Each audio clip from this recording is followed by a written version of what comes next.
MLA Komatireddy Rajagopal Reddy ఆసక్తికర వ్యాఖ్యలు చేశారు. మీడియాతో నిర్వహించిన చిట్ చాట్లో తనకు మంత్రి పదవి వస్తుందని అనుకుంటున్నట్లు వెల్లడించారు.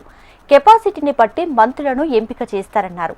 తనకు హోంమంత్రి అంటే ఇష్టం అని, కానీ ఏ పదవి వచ్చినా సమర్థవంతంగా నిర్వర్తిస్తానన్నారు. నిన్న ఢిల్లీలో సీరియస్గానే కేబినెట్ విస్తరణపై చర్చ జరిగినట్టుందన్నారు. అయితే తనకు ఇప్పటి వరకు ఢిల్లీ నుంచి ఎలాంటి ఫోన్ రాలేదని రాజగోపాల్ రెడ్డి స్పష్టం చేశారు.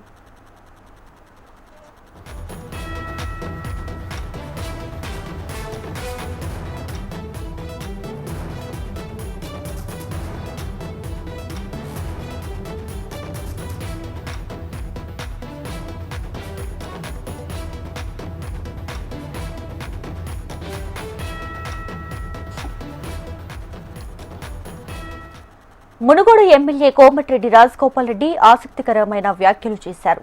మీడియాతో నిర్వహించిన చిట్ చాట్లో తనకు మంత్రి పదవి వస్తుందని అనుకుంటున్నట్లు వెల్లడించారు. కెపాసిటీని బట్టి మంత్రులను ఎంపిక చేస్తారన్నారు. తనకు హోంమంత్రి అంటే ఇష్టం అని, కానీ ఏ పదవి వచ్చినా సమర్థవంతంగా నిర్వర్తిస్తానన్నారు. నిన్న ఢిల్లీలో సీరియస్గానే కేబినెట్ విస్తరణపై చర్చ జరిగినట్టుందన్నారు. అయితే తనకు ఇప్పటి వరకు ఢిల్లీ నుంచి ఎలాంటి ఫోన్ కాల్ రాలేదని రాజగోపాల్ రెడ్డి స్పష్టం చేశారు.